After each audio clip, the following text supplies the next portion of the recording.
Welcome to the Terrible Podcast with your hosts from SteelersDepot.com, where you can find all your latest and greatest Steelers news.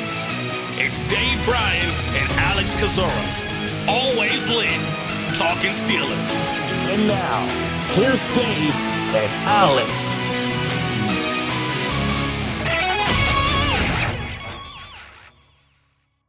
Welcome to the Terrible Podcast, Season 15, Episode 130. He's Dave Bryan. I'm Alex Kozora, SteelersDepot.com. Thanks for being back with us this Monday, Steelers Nation. Hopefully everyone had a nice and safe weekend. Dave and I back here, pretty quiet on the Steelers front. A little bit later in today's show, we'll do our annual Steelers Depot post-draft roundtable, getting analysis and insight from the Steelers Depot crew. Dave, thanks for being here. All right. Happy Monday to you, Alex. And got an exciting roundtable, as you mentioned, that we conducted early this morning, talking about the 7 draft picks and a handful of undrafted free agents. That's got everybody talking and got the crew to pick out some of their favorites of that group. So hopefully this will be an enjoyable show for everybody today. We'll keep it pretty short, Dave and I, and get into the roundtable in just a little bit. Really no news this weekend. Next weekend, this upcoming weekend, I should say, the 9th through the 11th will be the Pittsburgh Steelers rookie minicamp. And so we'll have a lot to talk and write and discuss after the minicamp is taking place this upcoming weekend. But one piece of news that is a good primer for rookie minicamp, Dave, is the Pittsburgh Steelers releasing the jersey numbers for the rookies and every single player on the roster, including wide receiver Robert Woods, the veteran who will wear number 16 for the Steelers. But for the rookie class, the 7 draft picks, Derek Harmon's 99 has already been known for about a week or so, but confirmed he will wear Brett Kiesel's old number. For the rest of the class, quarterback Will Howard will wear 18, his college number. Caleb Johnson will wear number 20. Jack Sawyer will keep his 33 he donned at Ohio State. Dante Kent will wear 34. Carson Bruner will take 44, and Y.A. Black will take number 78. So, Dave, those are the rookie draft pick jersey numbers. Yeah, always an exciting time when it comes to the draft class and getting the numbers and who's going to buy what jersey. Are you going to go out and buy a Will Howard jersey now, number 18? I already got it on the closet hook there, Dave. I bet you do. Yeah, look, exciting time. Robert Woods, 16 there. I guess we're still waiting to see some of the undrafted free agents, right? No, those are all in too. Oh, okay. Yeah, every player has been assigned a number for the undrafted free agents. I hadn't even really looked at it yet. Sebastian Castro will wear 29. JJ Galbraith will wear 87. So, yeah, those are all posted as well. Oh, okay. I didn't see those before we got on there. And some of these guys, I wouldn't rush out and buy the undrafted jerseys just yet, in case any of these change here. But now that the team has announced the at least the draft class rookie numbers, those generally stick in stone at this point, don't they? I think occasionally some of the late picks might switch, although I don't see any rookies with duplicate numbers. Carson Bruner is the only one wearing 44, Black the only one wearing 78. So I would say odds are those guys are going to stick with their numbers. All right. All right. Got the jersey news out of the way. Frankly, there just has not been a lot of other news. The one piece of news since we last spoke, Dave, on the Wednesday show, and Ross McCorkle and I went over it Friday, was Pittsburgh releasing linebacker Thomas Rush to clear another spot on their 90-man off-season roster, but that's a pretty minor move in the grand scheme of things. So there really has not been a ton of news overall. Yeah, and I guess we'll probably sit and wait now at this point to see after the rookie minicamp takes place if any of these tryout players do enough to get signed, and if there's any reciprocal moves related to that. I know a lot of people are wondering, why is Cordell Patterson still on this roster? And I don't have a great answer to that other than he's not costing the team a lot of money right now. And we'll see if he's able to survive the rest of the summer, especially when we get into full-fledged OTAs and obviously the mandatory minicamp. Some of the notable stories we wrote about over the weekend was a story out of the Enquirer that Will Howard, the day after being drafted, spoke with Steelers quarterbacks coach Tom Arth and wanted the playbook immediately. And Arth said, "We're going to give you today just to decompress and enjoy it, and then we'll get to work here right after." So just seemed to be indicative of the reason why Pittsburgh drafted Will Howard, his work ethic, his football IQ, and a guy clearly eager to dive into his new NFL playbook. I'm going to go out on a limb and say he'll have that thing digested pretty good by the time rookie minicamp gets underway here this next week and all. So, probably a little bit of hyperbole, as I like to say, when it comes to that, because obviously you'd hope any and all players are asking, give me the playbook and all. But when you're talking about an important position like quarterback, and I think right now there's only two quarterbacks kind of scheduled to be to take part in as far as the rookie minicamp goes. Is that correct? Yes, Will Howard and Seth Morgan are the two names known. They think they traditionally only have two quarterbacks for rookie minicamp, so I don't know if anybody else will be added. But Morgan, who's a whippy kid who finished up his career at New Hampshire last year, should join Will Howard in minicamp next weekend. I really enjoyed that, as we already talked about that Gruden QB room that he did, QB camp and all like that, and a lot of great takeaways. He's going to obviously there's going to be a lot of questions for him, I'm sure, as well as the rest of the members of the draft class and some of these undrafted guys coming out of this next week. So an exciting weekend ahead when it comes to the rookies, at least. Although not directly Steelers related, one piece of news we wrote about late last night that's drawn a lot of headlines even in Steelers circles is former Steelers linebacker Devin Bush has been arrested. Apparently, this was reported late last night, and I think the details are still a little bit light, but a domestic situation, charge of assault, Bush is facing. I think he bonded out of jail, and so obviously he'll get his day in court. These are allegations. We don't know all the details, but certainly not a good look for Devin Bush, and we'll see if the NFL will ever come in with discipline. But if that happens, it'll probably be a ways down the road as the court situation gets, unfolds. But for Bush, it's been, not the NFL career he wanted, and certainly not the off-field headline he wanted either. Boy, where's the years gone? 2019 first-round draft pick. It seems like yesterday we were having talks about him during this part of the offseason. Yeah, that spirited discussion we had about, he didn't have the splash plays, but the tape, suggested some of the sideline to sideline range, and Pittsburgh making that big push to trade up for him from 20 to 10, and obviously just didn't work out. Tears his ACL. He's back with Cleveland. Bush is, and we'll see what his status is going forward. All right. All right, Dave, anything else I'm missing? Any other news and notes of the day? Like I said, pretty quiet overall. We'll pick up beginning Friday, but right now it is kind of the calm before the storm. Yeah, and I'm still diving, as we mentioned during the roundtable coming up here, that two draft picks in particular I'm excited to still learn more about, that being Waya Black and Kent, obviously the cornerback, the last pick of this draft for this draft class out of Central Michigan. So still trying to catch up. I've got some contextualization work forthcoming on the site. I have done all of the sacks for Derek Harmon in college, including obviously his time at Michigan State, and I've tracked down all but one of his tackles for loss as well too. So I hope to present that pretty soon. Over the last several days, at least since we've talked, I put up all. Did you get a chance to look at the sack reel? I don't think you and I addressed this in the roundtable, but did you get a chance to look at the sack reel of Jack Sawyer? A little bit. I thought it was really interesting, and you make the comment during the roundtable is he did not have a sack off the right side in his career. Now, he was predominantly a left side player, especially in 2024, but go back to, I think, 2023, he played a decent amount of snaps on the right side, but he really, the old James Washington, left side kind of a guy, was Jack Sawyer. Yeah, that's one thing that stuck out, and I know the Steelers talked about how they're pretty confident he can do stuff on the right side. And I here's the thing. I just looked at his sacks only when it comes to that. I plan on going further and looking at more in particular. How many snaps did he have on the right side in total? I know he played on some on the right side, I need to pull that up real quick. Yeah, it wasn't much his senior season. He was truly a left side player. JT played on the other side there. I know he played more, Sawyer did on the right side earlier in his career, but I don't have the exact snap count. I don't know how many of those were actual pass rush opportunities, and those are numbers that may be a little harder to suss out.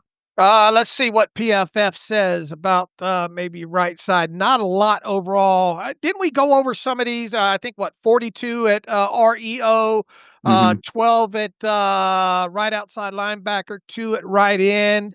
I think he had 2 more. They listed him as defensive right tackle. So didn't play a lot of that last year. I think we looked back at 2023 a little bit as well too, and came away. He did play a little bit more on the right side in 2023. So yeah, at least he's got experience over there on that side, albeit not a lot. He's used to playing on his feet. Coming out of Ohio State and their system, so that's a plus in and of itself. But when it comes to his sack reel and the sack reel alone, all but one of them came with him on the left side. I think the other one he was off the ball in the middle of the field, and the quarterback tried to escape the pocket, and he bolted right down the hill quickly to get a sack there. So that was one takeaway there. The other takeaway really was the sack reel wasn't uh, hugely impressive, but I circled back to the sack reel that I did of TJ Watt, after he was drafted, and it was good. It just wasn't over the top great. We all know that, looking at sack reels alone isn't a great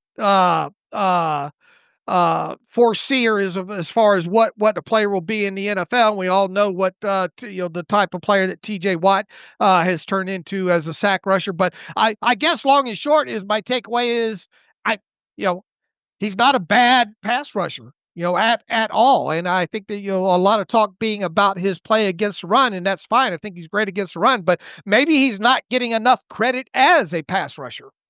He's a smart rusher with a plan, and the athletic tools and traits aren't high end in terms of the burst off the ball and bending the edge and flattening and cornering. But you see a guy with strength in his hands, a powerful punch who doesn't get run up the arc, and I think uses swipes effectively too. Occasionally, win the edge. You watch the Texas game last year, you see examples of that. So you can have all the tools and traits, but you got to have a pass rush plan. I think Sawyer does.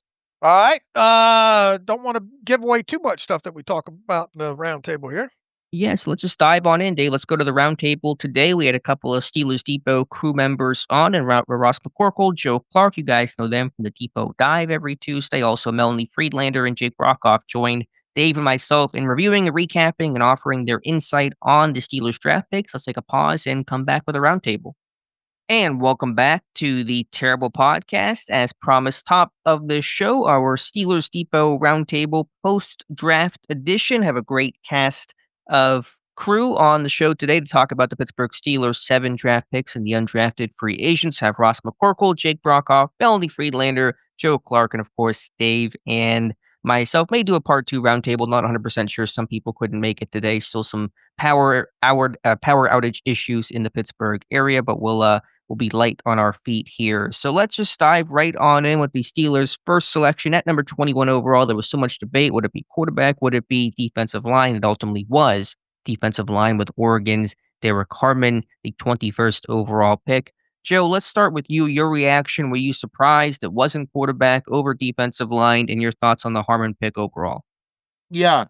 I think I kinda came around a little bit to the idea of it being quarterback in the days leading up to the draft, but on, the Thursday itself, it seemed that all the reporting had kinda shifted from, "Oh, the Steelers might take." It was at the time, Shedeur Sanders is the big name that was being bantered about, but it kinda seemed the reporting had kinda shifted. Everybody was backtracking a little bit, that there are no guarantees. So, ultimately, heading into the draft, I did kind of expect them to draft a defensive lineman. I had it mocked as Harmon in my final mock draft, so wasn't completely surprised at all that that was the selection. Was very pleased with it. Obviously, the Steelers need to get better on the defensive line. We saw Obviously, the Ravens game, the run defense wasn't great, but there's even times last year. I mean, the Giants game is one game I go back to that the run defense just kind of had some lapses. And I think they add a guy that can two gap really well on Harmon, somebody that can be, an eventual successor to Cameron Hayward, just a player that really fits what the Steelers like to do, has, the size they look for, and a guy that, I mean, we kind of had him pegged very early in the pre-draft process as a potential future Steeler. So it all kind of came together there, and I'm glad he wound up in Pittsburgh, and it seems as if, he'll be a very good fit for what they want to do defensively. Mel, are you happy with the pick? We didn't get a chance to hear from you from the pre-draft roundtable. Now that we know Harmon is the selection, your thoughts on him and Pittsburgh really taking that big swing to fortify the D-line at the top of the draft?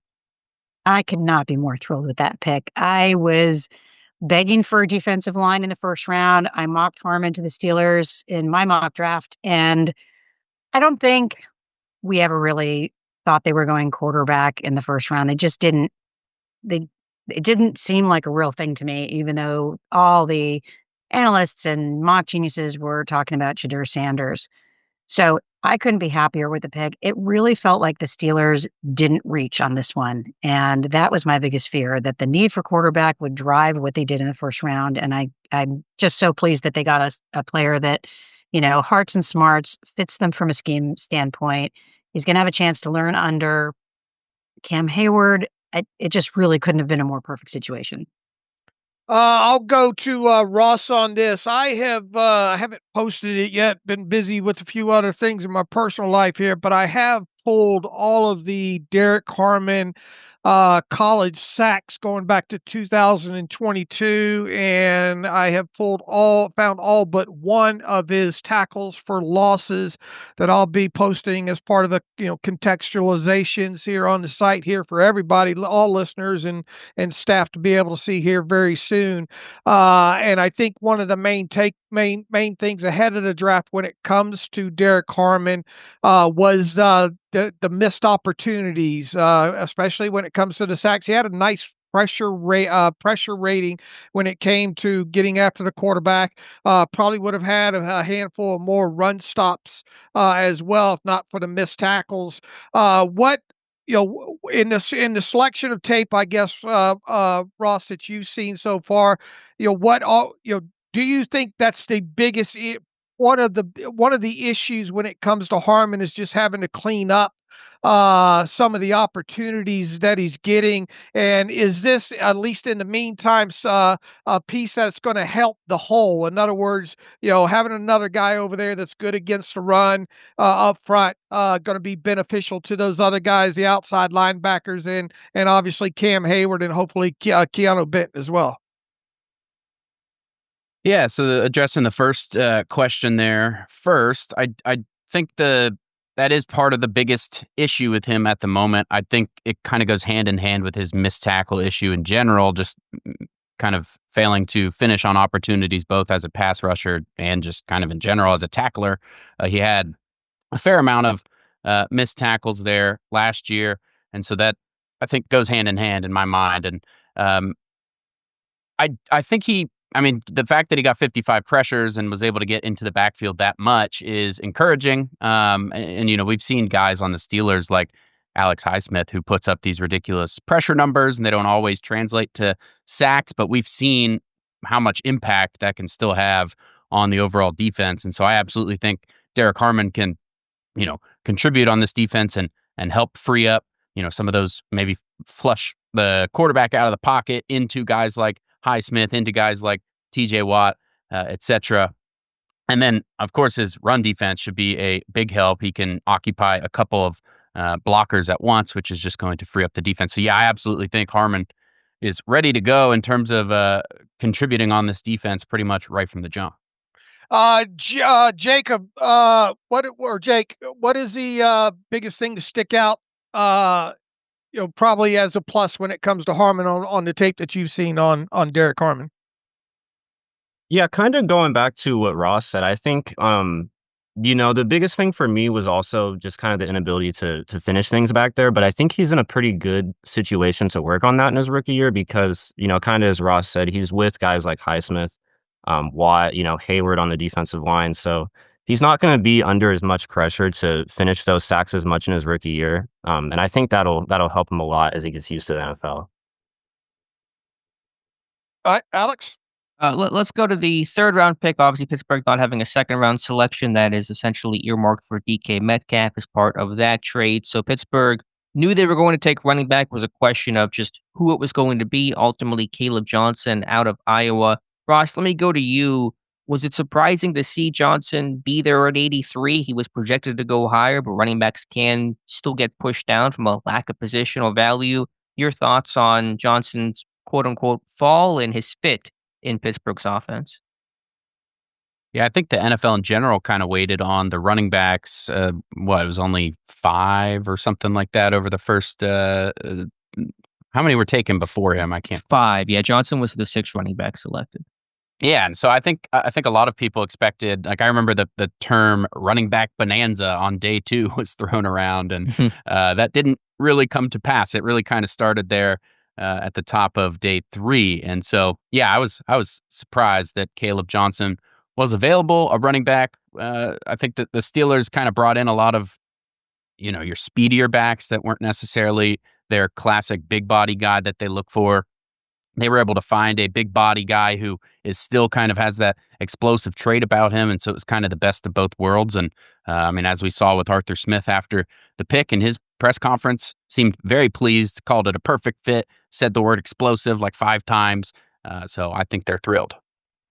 Joe, I think we can all agree this was good value based on where Johnson was projected to go pre-draft, but is there a case to be made that Pittsburgh could have waited? As Ross said, only 5 running backs had been taken up to that point. Should Pittsburgh have focused their energies at another position, or was Johnson too good to pass up?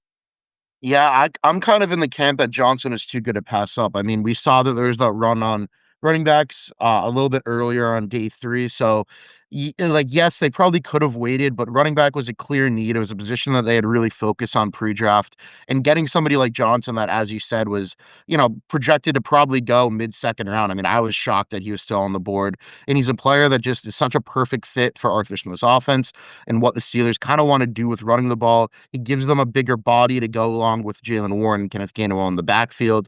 So just kind of the culmination of everything that he brings to the table is going to be beneficial for the Steelers. He fits really well in their backfield. So having him available where he was, I think, kind of just made him too good to pass up where he was. And I don't really think there was another, pick or another player there that I would have been more pleased with than them taking Johnson.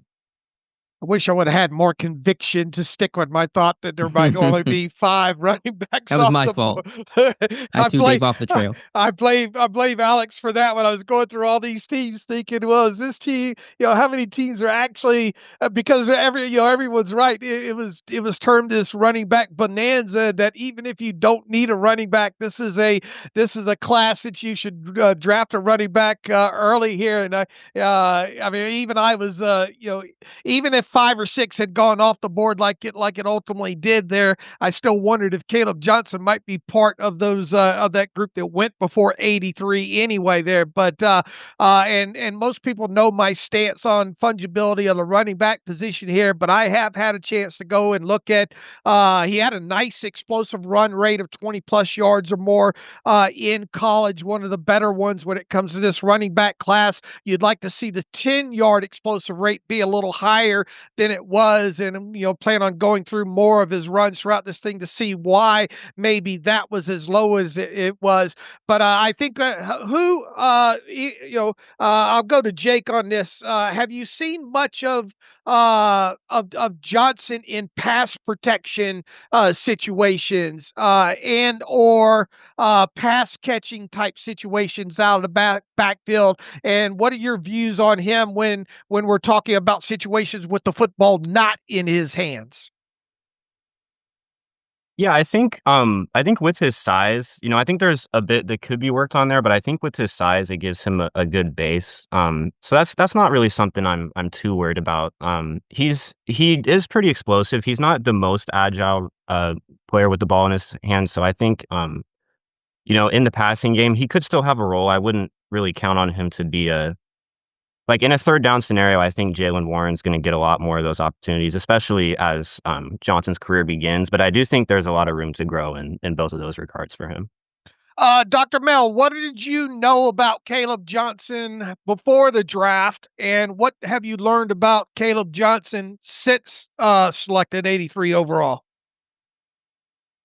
It's funny. Sometimes players pop out on film when you're supposed to be watching someone else. And when I was doing my prep for my interview with uh, tight end Luke Lachey at the Shrine Bowl, I was watching some of his game film just to see his blocking. And you can't watch Luke Lachey blocking without watching Caleb Johnson running. And he really caught my eye. I mean, he is an explosive runner. And it's funny because, his combine 40 wasn't that great. It was, he ran a 4.57, but his 10-yard split was what you'd want to see in a wide receiver at 1.62. And so he has that nice little burst, and he's a tough runner. He's a hard runner to take down, and it often took more than one defender.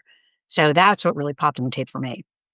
When you look at Caleb, and we talked about yards after contact with him since the draft, that looks like to be a good number. And I think one other thing that really stuck out, at least in the explosive runs of 20 yards or more, that really got me excited, is the fact that he, at least in those situations, and as it turns out, the deeper you get into some of these analytics and all about the stacked boxes that he was had, and that's probably going to be a large explanation of probably why, the 10-yard run. He was either breaking 20 or 40 or 60-yard runs, or probably a bunch of 6 or 7-yard runs. And I think we'll be able to, the further we get into this, probably look at the box counts and all like that. But a very good yards after contact. But one of the things that really stuck out to me, and just alone in the 32 explosive runs of 20 yards or more, is that they did a lot of heavy formations, a lot of personnel groups with either two with a fullback on the field, or at least two tight ends on the field, really compressed type formations, those types of things. So that got me really, really excited when it comes to them. We all know Arthur Smith likes to run multiple tight ends. I'll pose this to Alex. Alex, how does that make you feel to see a running back such as that be able to run inside? He ran almost every scheme in the book, because I listed that in the 20-yard runs as well too. There, how excited are you about that aspect of him running out of a lot of heavy personnel groups and a lot of different schemes, outside, inside, toss, you name it?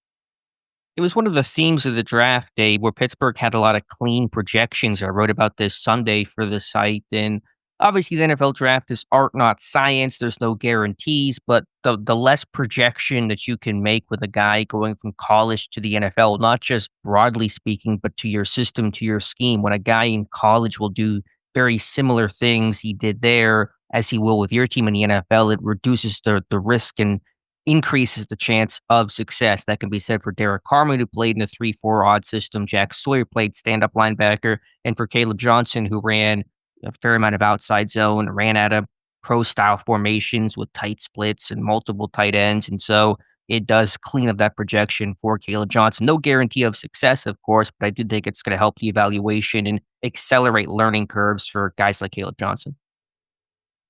All right, Alex, go ahead.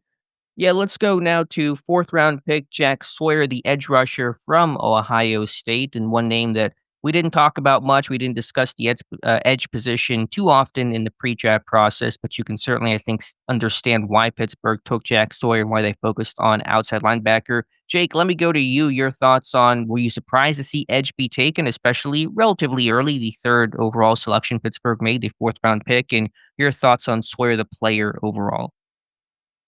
Yeah, I was a little bit surprised to see them target the position so early, but I'm not against it at all. I think Sawyer's still a little bit raw despite being 23.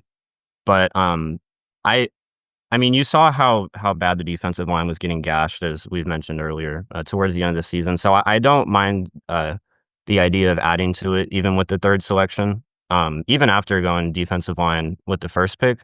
And I think Sawyer's a great pick. I mean, I was surprised to see him still on the board, so I think they're getting good value. And he should have a nice rotational role in his first season. He won't have too much pressure with some of the other names on that defensive line. And I think he's got a really strong player to learn from in TJ Watt as well. Mel, your thoughts on Captain Jack, and as Jake alluded to, what is his role potentially as a rookie for Pittsburgh this year? I really love this pick, and I never saw the Steelers going edge on the second day. But again, it's like they took the value that fell to them, and as a player who is, I think, ranked 11th edge overall and 58 on Dane Verviller's big board, they got tremendous value for the pick. I like who he is as a player. I mean, there were some comments on some of his draft scouting that he took plays off or was jogging in the field. I don't see that, and this is a player to me that cares passionately about the results. This is not a kid who came back for a senior year because of NIL money. He wasn't really making that much. And so, by reports, he came back because he wanted to beat Michigan, which, didn't happen. You heard about the scuffle after the game. He was the one pulling the flag out of the center of the field when Michigan tried to plant it. I think what happens in a game matters tremendously to him. And I think learning under TJ Watt, getting that motivation, I think you'll see that in every chance he gets on the field this year. And even if that's mostly just special teams, I expect to see a high motor and a high level of motivation. When it comes, first and foremost, I'll throw this out to the entire group, I guess. Why I think overall from the Steeler fan base, you see a pushback of the Steelers going with Sawyer in that position because of people not deeming it a high positional need when it comes to this. When it comes to him particularly, you could maybe foreseeing this team taking an edge rusher later in the draft. I didn't even have an outside linebacker push come to shove in my final mock draft because I went with just the team having 6 picks and going the other need areas and then looking at the list of the visitors in. I was accepting the part that they could potentially draft an edge. I didn't. And because of that, because of the, where I thought Sawyer was going to go, I didn't do a lot of early pre-draft homework of him other than a few highlights or whatnot. But why does, I guess, the group throw it out, whoever wants to jump in first? Do you think the major pushback is not so much the player as it is the position and the round that he went, or is there another reason for the pushback? Yeah, I'll go here. I do think it was probably the position, although I would kind of disagree a little bit with the pushback being because they went edge. Like, yes, they do have 3 very solid edge rushers in TJ Watt, Alex Highsmith, and Nick Herbig, but you look last season, I mean, injuries happen. They're part of the game. You can't account for them year after year, but Herbig missed multiple games with an injury. Highsmith missed multiple games with an injury. Watt was playing banged up towards the end of the year. I did think they were going to take edge. I did think edge was a little bit of like a very underrated need. I did have it going day 3, but I think, looking at the value they got Sawyer at, they add a player that, his mentality seems to really fit what they want to do. He can set the edge well against the run, brings a little bit of pass rush juice. I think it's a good pick given where they got him and given the fact that, they've dealt with injuries at edge. They want to, extend the career of Watt. They want to extend, Highsmith, and, those guys, Sawyer, even if he plays, probably 5 to 10 snaps a game as a rookie, which is probably where I'd expect him to come in. It's a little less wear and tear for those guys, a little less of a chance that something happens, and he's a player that, can give you a couple of solid snaps a game. It's not, Jeremiah Moon's a great special teamer. He wasn't the best last season on, defensive snaps, so I don't know if I would have felt comfortable going into the season with him as the clear-cut 4th outside linebacker. So I kind of think that taking a guy like Sawyer here gives you a little bit of protection and also a good future piece down the line for when, Watt and Highsmith are inevitably going to get older, and if their production starts to slow down, you have another piece that can kind of come and step in and be a pretty solid contributor down the line while also giving you, necessary snaps as a rookie. Before somebody else want to jump in, one more person jump in on what you would say to the pushback of the Sawyer pick there. Yeah, I mean, I just look at last year with like acquiring Preston Smith at the trade deadline, and you lose some draft capital first of all, and he ended up playing 30% of the defensive snaps once he joined the team, and It's been pretty much every year for the last several years that the Steelers have had outside linebacker injury issues for portions or, big chunks of the season. Alex Highsmith went down a couple of times last year. And so I think from what I've seen, a lot of people have kind of come around on the idea. But yeah, at first the knee jerk was maybe not great. I know there was a lot of people hoping to come out of the first 2 days with a receiver. And if not the first 2 days, then that fourth round pick, kind of a receiver was high up on the list of people's priorities. And there were a couple of good names there. I was pretty interested in somebody like an Alec Iomenor or I think I don't remember who else was really available. Jordan Watkins and Jalen Royals is another name. So I think there was some people, kind of more looking towards what the Steelers didn't get. But I've seen a lot of people come around on this pick, and it's pretty easy to see why they would add somebody like that. I'm interested. I haven't looked at it yet. I know Brandon Thorne does a lot of work on offensive line and true sack rates and quality of sacks and all. I haven't gotten around yet to seeing what he has on Jack Sawyer during his time at Ohio State. And I think a lot of the buzz coming out of this draft when it comes to Sawyer is how good a run defender he is. And I think that shows up on tape. But I wanted to go look at all of his sacks in particular, and I did a full contextualization on all of his sacks. I thought it'd do better on the site than it did. Maybe it was the time that I posted it and all, but I have all. I think I found all 20. I mean, this is no small number. It was like 23 or 25 total sacks, 26 sacks or something around those numbers when you combine the half sacks with the full sacks, and people will split hairs about, well, should that have been called a half sack or should that have been called a full sack and all. I came away with his sack reel okay overall. I didn't think it was ultimately great. I mean, this is a guy that's not a true flexible, have that ankle flex on, turn the corner, ultra bendy type guy, but he does use his power well. I think he uses his hands real well. I think he has a general plan overall. I think he's educated on where to line up in certain fronts, so I don't think that's going to be an issue here. This might sound like a negative, but in fact, it's a positive. I came out of this sack reel thinking about the sack reel that I put together from TJ Watt several years ago, which obviously was a smaller sack reel because of the the time spent and coming out when he did and all like that. TJ Watt's college sack reel wasn't one that makes you, climb up on the mountain and all like that. It was good. It wasn't over the top.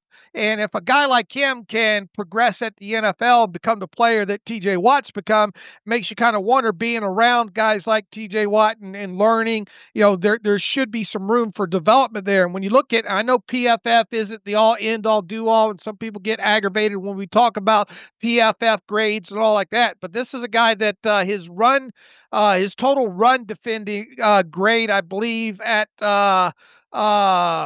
Ohio State, was really good. In fact, I think it was 82.5 last season. It was 86.6 the season before. But when you look at his pass rush grade, he's really kind of progressively gotten better throughout his college career. In fact, 89.4 last year at Ohio State. I guess the biggest thing here is I'll throw this one out to Jake, I guess. I mean, is this a guy that has he reached?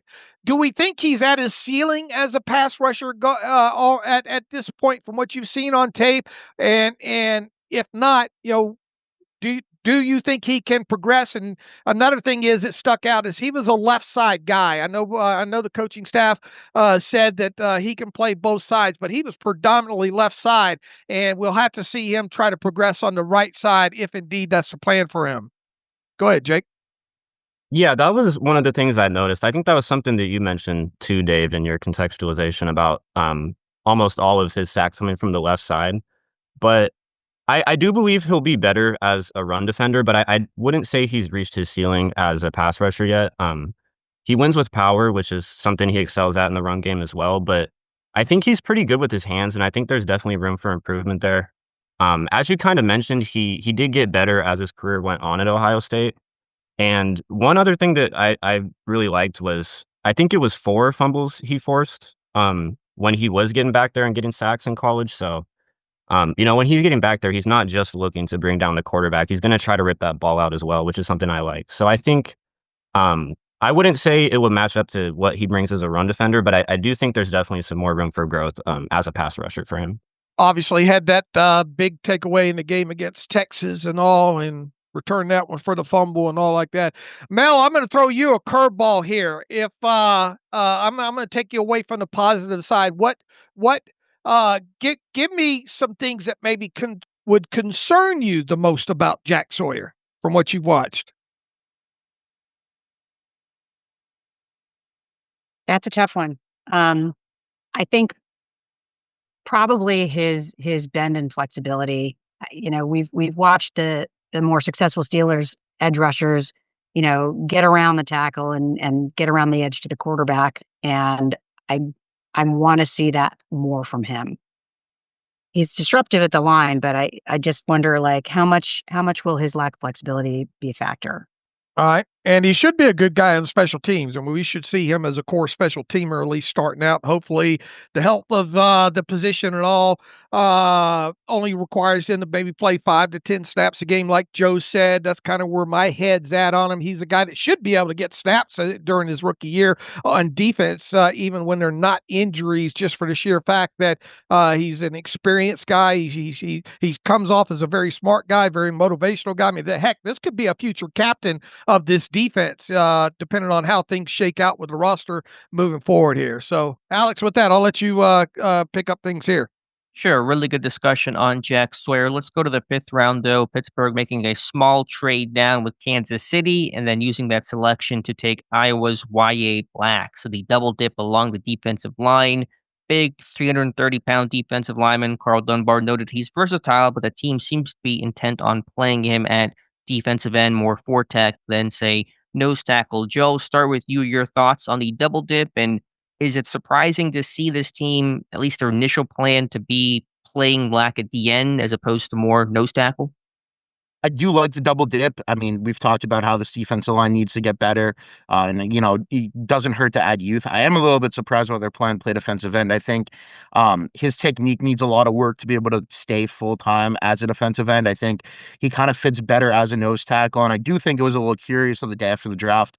The team did cut Montravius Adams, so even though Dunbar did say publicly they want to keep him at end, I wouldn't be surprised. I think when we get into on-field activities, to see him maybe work a little bit as, a nose tackle and rotate in there a little bit, just because I think there's a lot of work that needs to be done for him to stay. I mean, he's a good space eater inside, which I think would really, kind of benefit him playing the nose. But for him to, have a secure spot on the 53-man roster, I think there's going to be a lot of work that he needs to show, at least during camp, for him to stick up on the end, especially with, a guy that's established there. They have Isaiah Loudermilk there. There's a big competition, really for these last few defensive line spots. So if Black's going to stay on the end, I think we're going to have to see a little bit better than what we saw from him at Iowa, just in terms of, some of his technique and using his big frame to his advantage and not letting blockers kind of knock him off his spot. So it's a kind of a blessing and a curse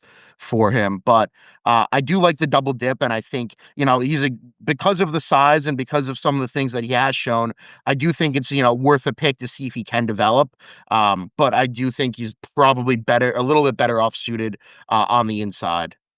Ross, I'll go to you with kind of the same question, and Joe makes a good point. Dunbar did make those comments before Montravius Adams was released, and so the backup nose tackle to Keanu Benton, a bit unclear right now. What are some of the strengths of Black's game? And also, like I mentioned to Joe and asked him, do you see Black staying at end, or do they eventually move him back inside and primarily play him at nose tackle? Yeah, I thought it was curious that Dunbar threw that out right away, and the site did list him as a defensive end on the roster for what it's worth, which some of the other guys like Harmon, they list as a D tackle, and so they kind of went out of their way, it feels like, to list him as an end, and so I did find that curious, but I do think, once Montravius Adams is off the roster, who's the backup nose, and Y.A. Black is really the only guy that has sufficient girth, I will say. He, 330 plus pounds. There's some guys, kind of end of roster practice squad guys that might be fitting of that size profile, like a Dominic Davis or whatever. But, I don't necessarily expect them to make the roster in this crowded defensive line room that they have right now. I think his strength is in his anchor. He doesn't get, pushed off the ball. I think he can even eat up double teams pretty well at times. I saw it in Mobile at the Senior Bowl. And so certainly that fits with an interior defender playing kind of, anywhere from 0 to 3. And so I Dunbar also did mention that they could, they see him being capable of playing anywhere along the line, as they said the same about Derek Harmon. And so I kind of took Dunbar's comments more of, hey guys, Keanu Benton is our nose, and kind of backing a Keanu Benton than, strictly ruling out Black as an option on the inside. I think he kind of is the only one that makes sense as the backup there. And I do think that's probably his best way to get into the lineup at first, just because, he's not really going to offer any pass rush juice right now. He basically is just a space eater for the time being, and, needs a little bit of development. I kind of have him probably not, he might be a guy who makes the roster and then ends up as like a game day inactive for his first year, which is totally normal for a fifth round pick. I think, some people have inflated expectations for a guy like Black, but, this is a guy that probably needs to get in the NFL weight room, probably needs to shed about 10 of those pounds, tighten up his body a little bit. And he's big, but he's kind of like awkward big at the moment. So I would like to see him kind of trim down, and I think he can get there, but I wouldn't expect a year one impact necessarily. Fair take overall. Let me ask Mel and Jake, and Mel, I'll start with you. Kind of a broader question, and Ross had mentioned Dunbar really banging the table to keep Keanu Benton a nose tackle. Do you prefer to have this team keep Benton a nose tackle, or do you think there should have been more of an offseason effort, not just with the Black pick overall, but just the entire offseason plan to find ways to get a more true old school nose tackle that would allow Benton to play a bit more defensive end? So Mel, to start with you, do you like Benton a nose tackle? Do you wish Pittsburgh would be looking to kick him out, at least in the public comments, a bit more? I don't love Keanu Benton at nose tackle. Really much prefer seeing the team kick him out and letting him do the things that come more naturally to him. And, Tomlin made an interesting comment. I can't remember if it was right before or after the draft that, the nose tackle is going the way of the dodo bird, and it's sort of becoming more of a historical thing. I don't know if Tomlin believes that or not, but that could be why the team is not really prioritizing a true nose. Looking at the YA Black pick, you almost feel like this is kind of what they wanted Daniel McCullers to be, this large space occupying, they used to call him shade tree. And McCullers was never athletic enough to really make a difference on the team. YA Black has more athleticism, and I agree with Ross's take. He's not really much of a pass rusher at this point, but get him in the weight room, get him in better shape, teach him some more technique. I think that he could be the nose tackle that the Steelers would like to have, even if they don't think they need. I agree. I think Black had better college tape than what McCullers had back at Tennessee. Jake, your thoughts on Benton? Do you like Pittsburgh's apparent plan keeping him at nose tackle? Do you wish there was more moves to be made that would potentially move Benton out to the end more often? Yeah, I wish there was more moves to be made, which is why I was a little bit confused by the talk about kicking Black out to the edge, especially with he's kind of not necessarily slow, but he's not the quickest off the ball, and he doesn't move especially quick in slow areas. So I think it would make a lot more sense to have him inside. I mean, he is a space eater. He has a huge wingspan, huge body. As Ross mentioned, even against double teams, with his anchor, it's hard to move him. Like, he's just going to eat up space. So when he was initially picked, my first thought was, okay, like they're trying to beef up that run defense in the middle. So that would make more sense to me. I would hope that he gets more of a role in there in his rookie year. I think that would fit him a lot better. But yeah. I'm calling BS on this defensive end stuff until look. I am not above. We had all this talk about Nick Herbig and all. Is got to move off the ball. Alex and I said never be able to survive an outside linebacker, and it doesn't. It's kind of like the Chewbacca theory. It does not make sense. But he proved us wrong within that. They said he was an outside linebacker, and lo and behold, we've seen what he's done in the limited amount of snaps that he's had. Shame on me, but I'm going to have to see it again with Y.A. Black. Kicking more outside than inside. But within all that, I'm willing to watch it play out. I think this is a guy. He is a guy along with Kit, who we'll talk about here in a little bit, that I've done the least amount of tape work on since the draft. So I'm still trying to catch up with Black. But what I have seen is good against the run, not a high missed tackle percentage. I think he does need to develop as I don't know how much ceiling is left there with him as a pass rusher when it comes to that. How about Y.A. Black, the person? Ross, I think you talked to him at the Senior Bowl. What are some of the takeaways about you talking with Black at the Senior Bowl? Well, he's pretty reserved. He wasn't the easiest to talk to, I'll say. Some of the players are more chatty than others. He was a nice enough guy.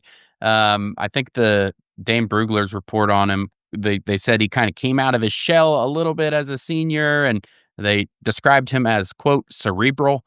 I think he was talking about, I asked him what he likes to do outside of football, and he just said, watch anime and hang out with my girlfriend. So not a ton. I don't expect this to be a guy who gives us a ton when he speaks to the media, like some of the other recent Steelers additions, particularly along the offensive line. And so, yeah, I mean, by all accounts, he seems to be a good teammate. I think there's some kind of funny photos, and I think I dug up a quote from Caleb Johnson just talking about his experience with some of these Iowa Hawkeyes guys, and it seems like he was a kind of stepped into a more of a not captain leadership role, but kind of just a, as a senior, you're looked up to a little bit. It seems like he stepped into that a little bit more the later he got into his career. And so I don't expect, this is a guy that's going to need to develop in more ways than one. He's probably not going to come out of his shell for a few years here.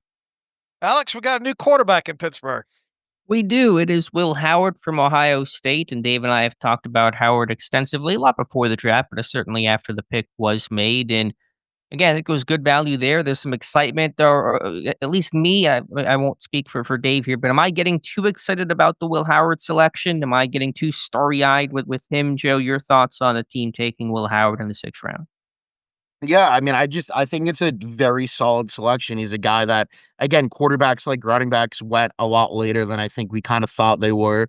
I was of the belief Howard would be off the board in the 3rd or 4th round, but I think it's hard not to really like the pick. I mean, especially just his demeanor, how he, progressed throughout last season.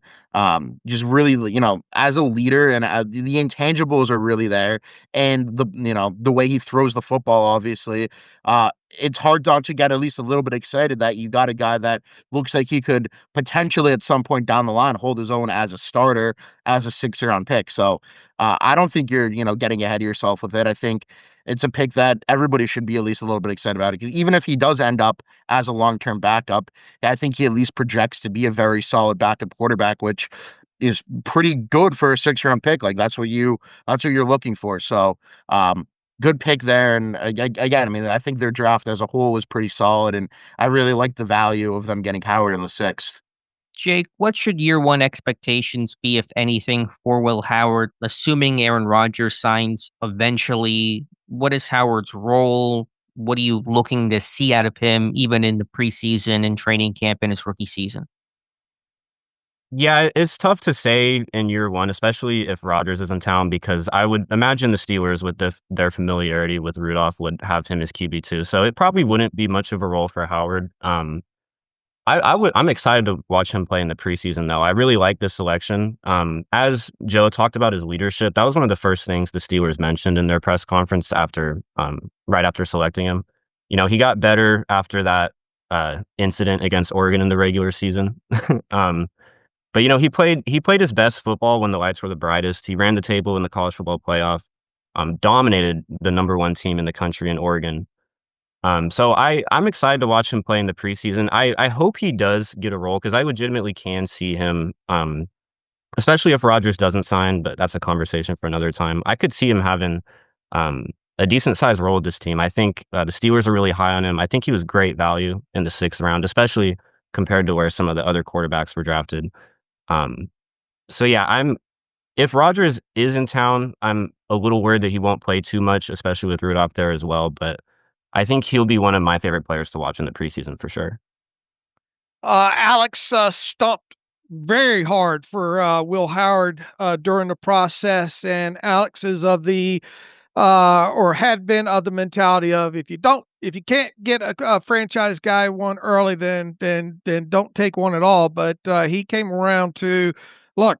Howard's one of those guys, either mid or late rounds, that got his stamp of approval to do that. And the more I got back into the breakdown that Alex did on him and watched some of his K-State tape and all, he's a hard guy not to like overall. And I broke down all of his deep pass attempts in a contextualization from last season. I plan on doing that with his K-State tape at some point between now and the start of the season as well too.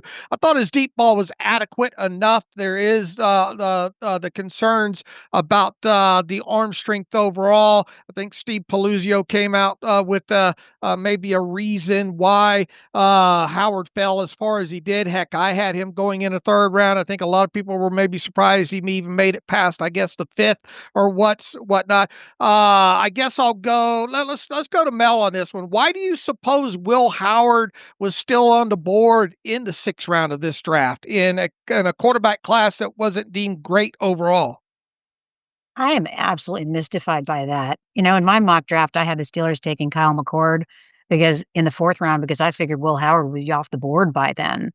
So it has to be what he did earlier in the season, or maybe people focused on the couple of bad games he had, Michigan, for example. But I don't understand how he slipped so far. But man, I love this pick. I couldn't be more thrilled. As strongly as I felt about them not going quarterback in the 1st round, I love going quarterback in one of the later rounds. And the value for this pick is tremendous. I mean, I really think as much as Will Howard has a high floor as a 6th round pick, I think he's got a high ceiling. The kid is super smart. He got a 1380 on his SATs, turned down offers from all the Ivy League schools. He can chew film, and I don't think anybody's going to come in to training camp this year and outwork him.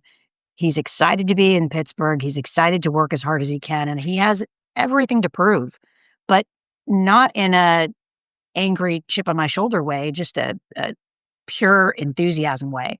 So I don't think he's going to get a lot of opportunities this season, regardless of who QB1 is, but I'm really excited to see what he can do over the next couple of years. And in the very worst case scenario, you've got potentially a very capable backup quarterback for the next few years. If I could just jump in really quickly to answer that question from Dave. Basically, every quarterback went lower than projected besides who? Cam Ward and maybe Jackson Dart and maybe Tyler Shuck, but there was even 1st-round buzz on him. Sanders obviously fell. Ewers fell. McCord fell. Milroe fell. Howard fell. So it just felt like unless you were one of those top-end guys, you were going to fall because teams did not want to take that 4th-round pick on a guy that they didn't view as a franchise player. So I think it probably was more indicative of the quarterback pool as a whole and maybe a little less specific to Will Howard. Mel and Mel, where did you come down on Shedeur Sanders before the draft? I just never saw him as a franchise quarterback, to be honest. Watching his film, and I watched a lot of his tape just because I was watching the 3 wide receivers that were at the Shrine Bowl. He strikes me as a very naturally gifted athlete who doesn't go through his progressions, doesn't necessarily do the off the field work in the lab, and probably never will. So he feels to me like a guy who relies on his natural abilities and maybe doesn't do the rest of the work that you need to be a really successful quarterback in the NFL. And as a more slender guy, I couldn't see him succeeding necessarily in the AFC North because as tough as he is and he took a lot of hits, it will only get worse at the NFL level. So I was very concerned for his durability as well.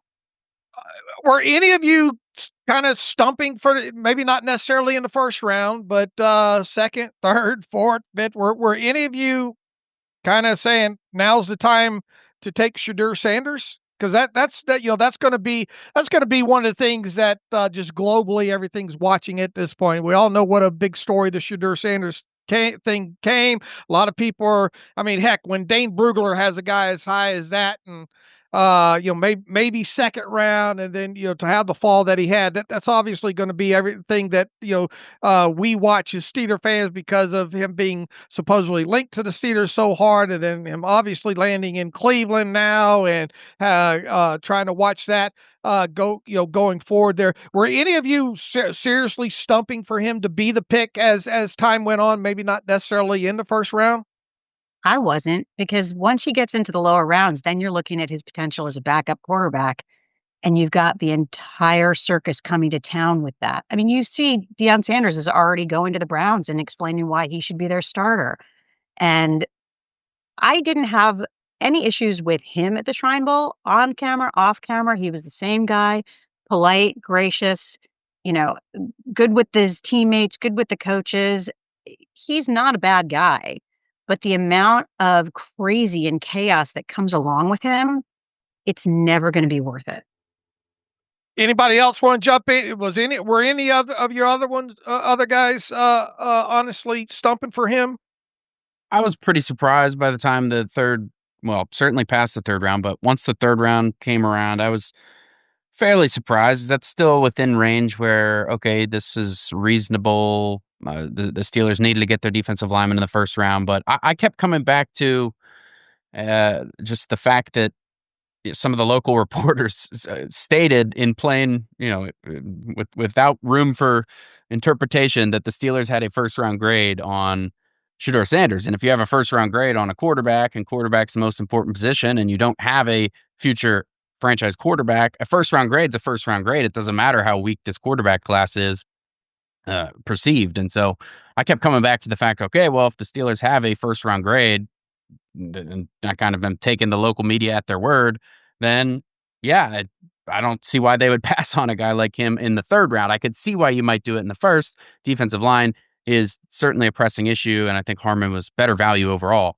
But yeah, that's what I kept coming back to. So I was pretty surprised once it started dropping third, fourth round. But I agree with Dr. Melanie there. It's difficult to really see that being worth it once you get into the fourth round, fifth round, and just the circus that comes with it. And, he's not going to be kind of projected to be the starter anytime soon at that point. Joe, let me throw this out to you. You know how I like to do these contextualizations, and I post this. He's mobile enough, I think, to do some of the things that Arthur Smith wants to do with the rollouts. And heck, he's broken off several long runs throughout his college career and all. But the hyper focus that I've had so far is just a few of the intermediate throws, a lot of the long ball stuff, looking at the arm strength. If I was to ask you, Joe, what area would you next like to see me contextualize and deep dive Will Howard in? What would that be? It's a good question. I would probably throws over the middle of the field, just because that's an area, in Pittsburgh where, the last handful of years there hasn't been a ton of success. And I think if, we can look at Howard and see how he works over the middle, and see if that's an area that he can if he ever gets the chance to elevate the Pittsburgh's passing game. Okay. Let's go. Oh, go ahead, Ross. Just want to jump in there. Sure. I think a number that stuck out to me was he didn't take too many sacks really throughout his career, and how many of those were kind of on him, how many weren't, is kind of an interesting thing that I would like to look into if you don't. Yeah, I'm going to, I'll, at least maybe you can do it, maybe I can do it, but I plan on pulling all of his sack plays and all of his interceptions as well too. And this is, I know people listen to this, boy, it sounds like you guys are all glossing up the draft class, and that's kind of to be expected coming out of a draft like this. But as we do, and people that have listened to the show over time, we're not afraid to hit on the negatives and all, but we have to have starting points when we start deep diving these guys, and a lot of times we focus on things that a player has done well, as opposed to maybe things that they haven't done so well. But I plan on pulling all of his sacks, all of his interceptions. I think Joe made a good point. I'm going to go back at least from his final season at Ohio State, and maybe pull all the throws between the college hash marks, because those are obviously wider. That'll give you probably a better selection of how he did. And let's say anything under 20 yards and down to maybe 5 yards past the line of scrimmage in the middle of the field. So if you're listening, those are kind of areas that we'll be deep diving Howard further here. Go ahead, Alex. Let's go to the 7th round picks now, starting with 226 overall. That was Carson Bruner, the off-ball linebacker from Washington. Of course, the son of current Steelers scout and former tight end Mark Bruner. Jake, I'll go to you. Bruner, despite inside linebacker not being a huge need and the team not having a lot of overt pre-draft interest in Carson Bruner, obviously know him as well as any team. Your thoughts on the Bruner selection? I like it. With the 7th round pick, it's never bad to address depth at some positions. I think the linebacker spot is one that could have used a little bit of depth. It wasn't really the biggest need on the roster, but it's a cool story with him being the son of the former tight end. But I like what I saw from him in college. He always seems to be around the ball. He's not the most agile or the most physical player, but he just seems to have a good feel for the game. He's always around in the action and finding a way to be involved. And I think, with the 7th round pick, you could do far, far worse than that. So I'm pretty happy with the selection there. Over 100 tackles his last year at Washington. Joe and Mel, you guys were at the Shrine Bowl. Carson Bruner was there. Your thoughts on the week he had there and any interaction you had with him at that event? Yeah, so he was still nursing a shoulder injury, so he wasn't on the field every day. But I mean, Josh interviewed him. He said it was the best interview that he ever had. From what we talked to Mark Bruner about very minimally, it just, seems like he was a great kid, good head on his shoulders. I mean, I talked to him at the combine a little bit, and he said there that he was working on playing long snapper. Like he said that basically any way he can add value to a team, he wants to add value. And he's like, not a lot of people. He said the idea came from his mom. He goes, not a lot of people know how to long snap. If somebody needs a long snap in a pinch, it's something I want to be able to do so I can help my team out. Just, you talk about hearts and smarts, just a kid that really seems motivated and willing to help in any facet of the game. I think for his roster spot in Pittsburgh, it's going to come down to, him or Mark Robinson. Both of them have special teams value. And I think Bruner, it'll be an interesting competition, I think, because I think Bruner is going to be somebody that will not afraid to stick his face in the fan and could potentially be a special teams asset. So, I just really like his attitude and how he just comes across and presents himself. So, and the tape last year was good. I mean, he improved in coverage. I don't think we're going to see him, on the field on defense a ton as a rookie, but maybe some room for growth there. Hey, big props to Mrs. Bruner for the suggestion. And I saw Logan Lee long snap, and Cole Holcomb has done it. So those guys, however you can add value is better. Mel, your thoughts on Carson Bruner from the Shrine Bowl? It was almost as predictable as bringing in Connor Hayward. I mean, the Steelers cannot help themselves, which is almost laughable. But yeah, I was with Josh at the Shrine Bowl, and his interview with Carson Bruner was absolutely fantastic. He actually got some great stories from when he was younger and, sitting in the draft room. So he's got a lot of intel, and maybe they just took him to keep him quiet on other teams. But I mean, he's a 7th round pick. You can't go wrong. He's a solid athlete, a solid tackler, and in special teams he'll contribute. Will he knock Mark Robinson off the 53-man roster? I don't know. But at the very least, he winds up on the practice squad and, will be very solid depth. So I have no problem with the pick. Better version of Tyler Matakevich, at least functional from both a special teams status and potentially God forbid he have to see some snaps on defense. I mean, Ross you could do worse. Do you see him at least being maybe, and look, Tyler Matakevich, had his role. You obviously clenched your jaw whenever he had to go on the field on defense, but would you have more, confidence in Bruner being on the field than you would, let's say, a Tyler Matakevich during his career in Pittsburgh? I mean, and at worst, let's say you get a 4-year core special teams guy that plays 100 defensive snaps.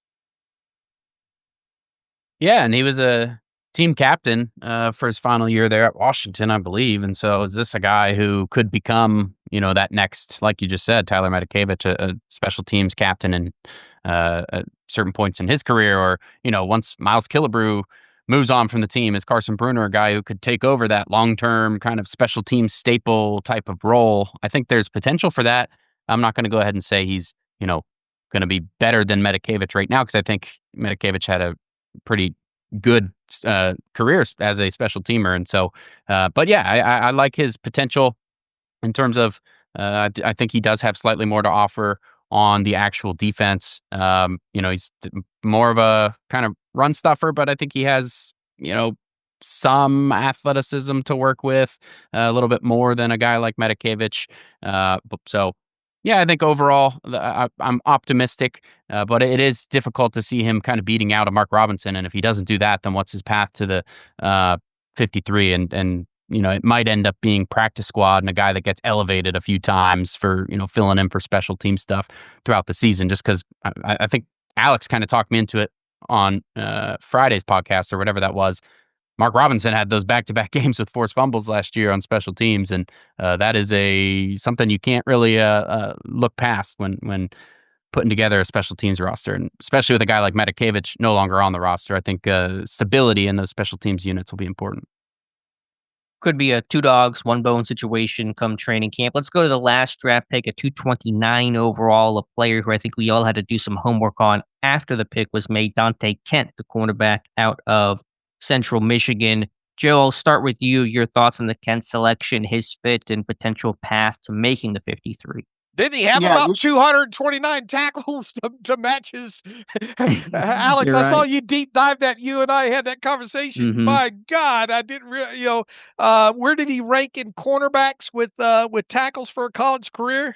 Of the cornerbacks drafted, Kent had more than anybody else in this entire class. And that's not always a good thing, but a guy that played the slot, played against the run, I don't think it's necessarily a bad thing. He's well experienced and well versed in tackling. All right. Sorry, Joe. Go ahead. No, you're good. I was going to say, initially, I didn't love the pick. I thought there was probably, more value to be had there, maybe taking a fly on a receiver. I mean, guy that went undrafted, a corner that I really liked was Kobe Bryant out of Kansas, but I've come around to it just because I think you have some special teams value with Kent as a potential gunner. I mean, last year the Steelers went into the season with their situation. There was an absolute disaster. Now it's a little bit better. You all have James Pierre, you all have Ben Skoranek, but Kent's a guy that maybe could fight for a role there, maybe beat out a Pierre. And, the physicality as, number one in tackles, the physicality stands out against the run and against the pass. He's, pretty quick, and it doesn't hurt to have some competition in the slot. I mean, it's a position that, as we've talked about year after year, that the Steelers kind of ignore a little bit. This year, right now, it seems Beanie Bishop's kind of penciled in to be the slot, barring, another late addition. But Kent's a guy that can at least provide some competition. So, there's still maybe a few other guys that I would have liked to see them take, but I've definitely come around a lot more on the pick than from my initial, surprise right after the draft. Because like you said, we all did a little bit of work. Wasn't anybody we were super, super familiar with. And there's other guys out there, but, I've come around, and I think it's going to be he's going to kind of be a fun guy to watch as a speedy potential special teamer. Jake, what is Dante Kent's path to making the 53? How does he make this roster? Those odds are long, but how can he do it? I think his best chance is probably going to be at slot corner. And the Steelers already have Beanie Bishop there. They brought in Brandon Echols this offseason as well. So it's a spot that they've looked to add to throughout the offseason, but I really like his aggressiveness in that role. We talked about, his strength against the run, which isn't always a great thing for a corner, but in the slot position, you're a lot closer to the action when the offense is running the ball.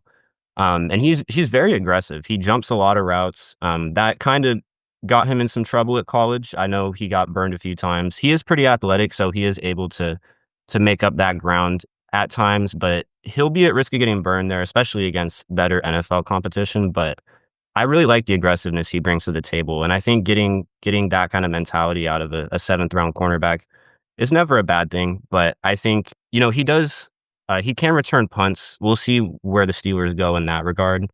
So that could be a potential role for him on special teams. But I think uh, being a depth piece at nickel corner is probably his best bet, I would imagine. He's still a player that I got to catch up a lot on just yet of this class. He's the one I still know the least about. Let's end it with at least when it comes to the draft picks. Ross and Mel, what did you know about Kent before the draft, and what, if any, have you learned about Kent since the draft?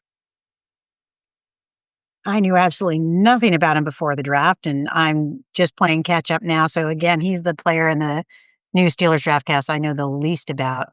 Um, late in the seventh round, I was pounding the table for Kobe Bryant, like Joe. I mean, he was a cornerback that we saw at the Shrine Bowl, and I had been very impressed with him. I can only imagine he wasn't on the Steelers' radar just because of his size.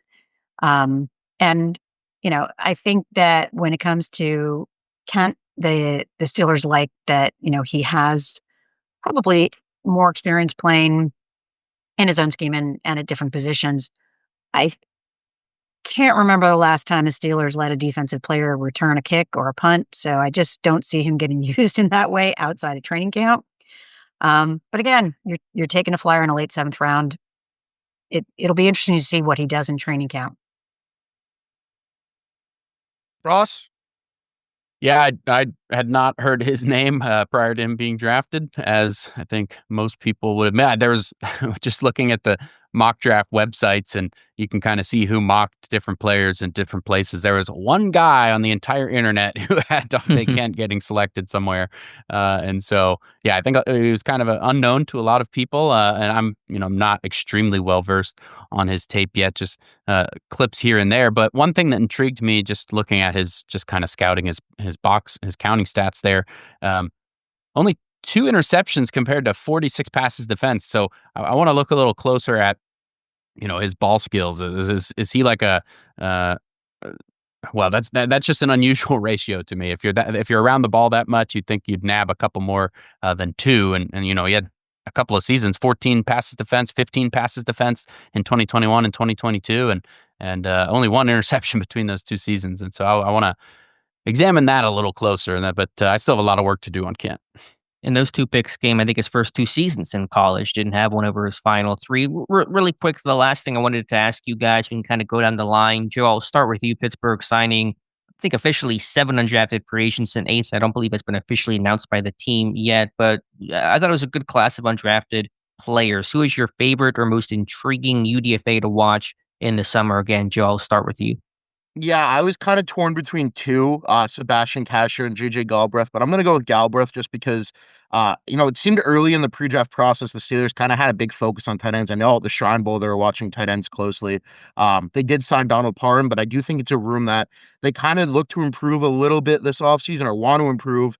And I think Galbraith's potential as a move tight end, as a receiver, is, really intriguing. I think he's going to have to be able to beat out Connor Hayward, which Hayward does give you a lot of special teams value, so not going to be super easy to beat him out, but having another tight end in that room who can be a weapon as a receiver, along with Pat Freiermuth. You have Darnell Washington. He showed growth as a receiver last year, but he's really on the roster for his blocking. So I think for me, that's my most intriguing guy, because I think, he could kind of impress and catch some eyes during camp, and be somebody that maybe sneaks onto this roster, and maybe not a huge impact as a rookie, but somebody that can kind of grow into a role and become another solid option as a receiving tight end. Jake, your favorite Steelers UDFA signing? Mine would be Sebastian Castro. I really like his game. I was surprised he wasn't drafted. He's very good against the run. He plays urgent with a lot of energy. He's physical. He flies downhill, and he really likes to punish receivers both in press coverage. He's physical off the line. He hits receivers hard coming over the middle. I think, again, I was surprised that he wasn't drafted, but I think he can, if he can make the roster, which, is hard a lot for undrafted free agents, but I could see him having a nice little role in the Steelers secondary. Mel, who was yours? I have to say, Castro's probably the one I'm the most excited about. But not to be redundant, I would also express a lot of enthusiasm about Aiden Williams. Obviously, offensive tackle depth is an area of concern for the Steelers. And I think that coming in as an undrafted rookie free agent, he has a good chance to make the roster, if not the practice squad. And I think he's got some legitimate potential. I'm excited to see him play during the preseason and see what he can do. And he had success at the Shrine Bowl, and that's where Pittsburgh, I think, really caught him on radar. And then Ross, your favorite UDFA addition? Yeah, I'll do two real quick. Sebastian Castro, like some of these other guys here, Jonathan Heitritter spoke to him at the Senior Bowl, and we have an interview up on the site where he talks about playing in that Iowa defense and just kind of they asked a lot of him, moved him around quite a bit, and so he kind of talked about guys like Budda Baker as somebody he models his game after in terms of just kind of moving around and being a weapon on the defense, and that was reflected at the Senior Bowl. They had him playing in the slot at times. He was covering. I remember him. I have my Senior Bowl notes pulled up here. He was covering Harold Fannin Jr. and looked pretty good. Knocked a couple of balls away in that matchup. And so I am surprised he did not go drafted. He's probably the headliner in my eyes for this UDFA class. But another guy, and I have his profile up on the site, is Memphis's Rock Taylor. I think he's a guy who he doesn't do a lot of things well, but what he does well, he does extremely well, and that is haul in the deep ball. He's got okay speed, and he really can catch pretty much anything thrown his way deep. He's going to catch stuff over his shoulder. He can adjust back to the ball back shoulder. He's got really good hands. He can catch stuff in traffic. He's good in the 50-50 deep. And so this is a guy that could become a cult favorite at the training camp this year in terms of making those big, kind of splashy, deep down the field plays. And people might fall in love with a guy like Rock Taylor. Dave, any final questions for the crew? No, I just look forward to learning, like the rest of these contributors, more about this draft class moving forward here, and especially when it comes to why Black and Kit. And I think this is a good starting point. I'd like to thank all four of our guests today for the work they put in during the pre-draft process, and learned a lot from everybody throughout this process as well too. So yeah, I think this has been a good session today. Yeah, for Ross and Jake and Mel and Joe, we appreciate your time and the entire Steelers Depot crew this draft season. We'll take a pause and come back with the rest of the show. And welcome back to the Terrible Podcast. Again, our special thanks to Ross McCorkle, Joe Clark, Melanie Friedlander, and Jake Brockhoff. Dave, really good discussion. Really happy to get their insights. Yeah, and we got a couple of people. I think Josh has some power issues there in Pittsburgh. We had hoped to have Josh Carney on, and I think Jonathan had something come up. So this will probably be the first roundtable of maybe one or two more moving on forward into the off season here. But really appreciative of the four contributors joining us today, and we'll continue diving through these new players, and that includes the undrafted rookies as well too, and try to get our try to get a better sense of who each player is and what they do well and what they don't do so well, and where they need to grow, and their kind of fits with this 2000 and potentially 2025 team, whether it be 53-man roster or practice squad moving forward. Definitely. So that's all I got, Dave. We're doing a live stream tonight as well. If you have anything else you want to get to, feel free. If not, we can jump to some reader emails and close out today's show. All right, we'll start with one recently came in from Shane Glass on Devin Bush. He says, brilliant draft coverage is always given the recent news of his arrest, and thinking back on the last 10 years or so, is Devin Bush the Steelers' biggest evaluation miss in that time? He says, Jarvis Jones was bad on the field, but at least he wasn't arrested or posted disturbing videos on social media. Given they traded up for Bush and seemed to think they knew the person well, this seems like a bigger miss than Jones. What say y'all?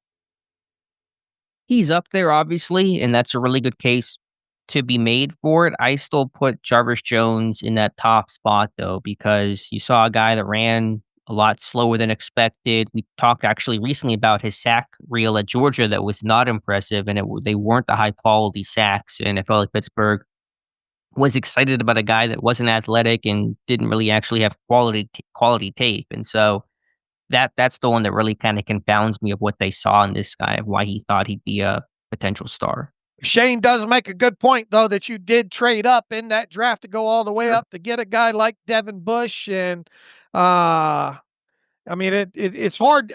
At the very least, he belongs on the short list along with Jarvis Jones, Artie Burns. Look, this team, as we talked several times, over not only this offseason, but really, I guess the last couple here, this team really needs to hit on a first round pick. And, Najee Harris, wasn't a bad pick per se, didn't miss any games and at least stayed on the field and gave you a 1,000-yard rusher each time. So there's something to at least be said within that. But this is obviously an organization, like most organizations around the NFL, that you want to build through your draft class, and specifically your first round pick. And more times than not, you'd like to see these guys extended and play more than at least their first 4 years and have that 5th-year option picked up. And we haven't seen that happen really since T.J. Watt. Technically, Minkah Fitzpatrick's 5th-round option was picked up, but in terms of somebody Pittsburgh drafted in the first round, you're right, it was T.J. Watt. I just say that because we'll get an email otherwise saying Minkah Fitzpatrick had his 5th-year option picked up, but a drafted Pittsburgh Steelers first-round pick. Agreed. At least with Devin Bush, I understood why they went after Bush. He was more athletic. He had good college tape overall. You could understand why there was interest there. And maybe in hindsight, you understood at the time why there was interest in Jarvis Jones. He was really productive statistically at Georgia. There was a scheme fit projection that made him probably easier to try to peg in the Pittsburgh system. That one that just made, I think even at the time, I was pretty I don't know about Jarvis Jones. This seems like a pretty questionable pick. And with Bush, at least, I know you were lower on Devin Bush than I was, but for me personally, at least I understood the allure of Devin Bush. I didn't really see the allure of Jarvis Jones. I got you. Let's move on. Brett Niles back in here. I was thinking about your annual redraft exercise and find myself having significant regrets in the 7th round. He says, I don't hate the players, but I don't love the fits. He says, I agree with you that the 2 safeties would have had a better path to make the roster and contribute on special teams, but there were 2 other players I saw that I think would have been better value in Zeke Biggers and Ja'Cory Krosky Merritt, that running back he was the one that had his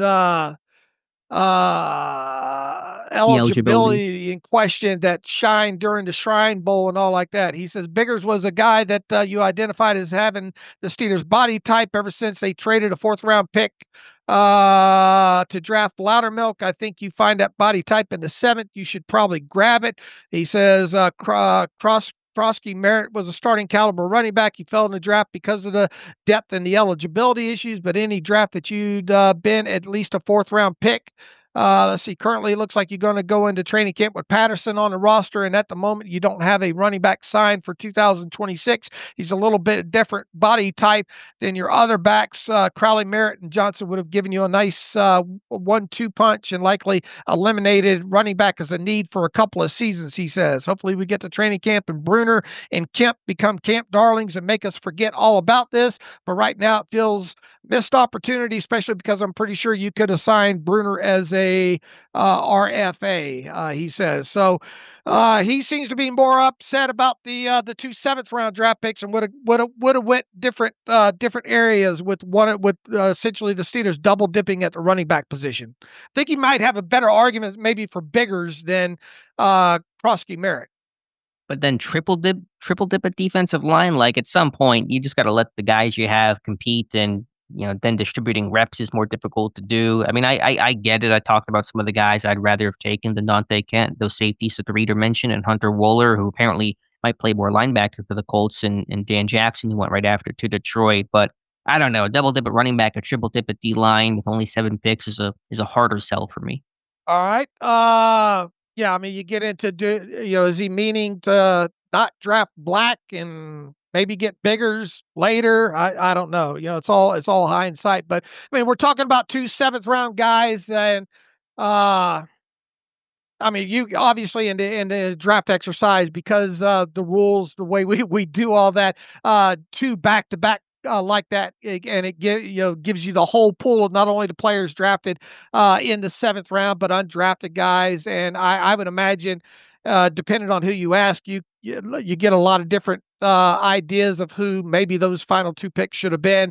To me, Bruner was the free space on the bingo card, just because you got a really good sense of what you're getting. And as we kind of talked on the in the roundtable there, what if the worst thing is you get a Tyler Matakevich type player that sticks on the roster for 4 years, maybe gives you 100 defensive snaps that are not awful, and a core good solid special teamers player. I mean, what else do you want out of a 7th round pick?